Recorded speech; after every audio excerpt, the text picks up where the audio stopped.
Turbo launcher, good or bad? Let's talk about it.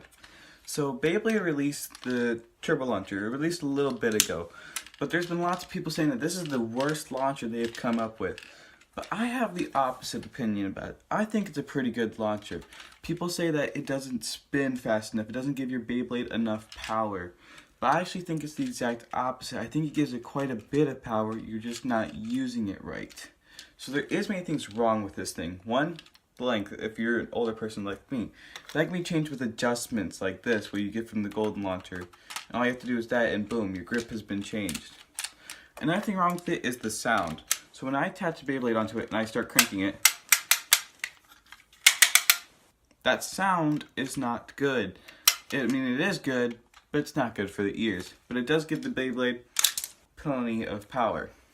Another thing good about this is if you have a right rotation Beyblade and a left rotation Beyblade and you want to use both of them but you don't want to keep exchanging launchers, this thing's perfect. All you have to do is take this piece off and then boom, it switches gears on both sides. But in order for this thing to work, you have to have one side locked in place. If one side's not locked in place, the launcher does not work. But other than that, let's do some test runs with this thing to prove its power. What is up, guys? So I'm at the stadium now so we can fully test out the maximum limit of this launcher. I tested it out a little bit off camera and I realized that about 20 clicks is good, but sometimes you want to go to that borderline where you get that one really loud click. So 3, 2, 1, let it rip.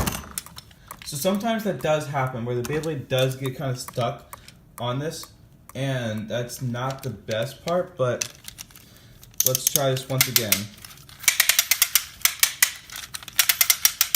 3, 2, 1, let it rip. So right there, it's got a good amount of power, but we're gonna try it against Victory Voltriac.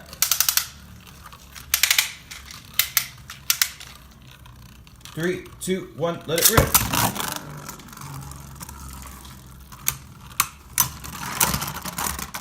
So that was a simultaneous survivor finish, but I think it does give it enough power. Granted, the pole launcher gives it a little bit more power, so I'd probably prefer that, but if you want to carry something that has both left and right rotation for Beyblades, this would probably be the way to go. I know there's Beyblade launchers with things, but if you're into just pulling a trigger and not having to rip anything out, this is probably it for you. And you can also add attachments onto it to make it longer and more easier to hold. Other than that, I think the launcher is pretty good. I would probably get it, which I already did, but if I didn't have it, I'd probably still get it. It is a pretty interesting launcher. It doesn't have to have a ripcord. It has both left and right on it. It does give it a little bit more power. We're gonna do one more test battle just to finalize stuff. So let's get Rock to Bar already up. 3, 2, 1, let it rip. Another failed launch.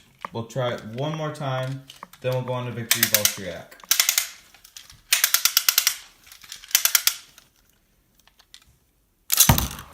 There we go. Sorry for the vibration, the camera is attached to the stadium.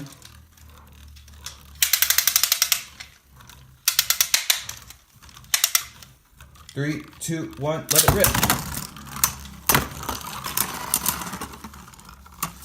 Voltriac wins with survivor finish, and so that's about it for the video for the turbo launcher. Thanks for watching. Subscribe.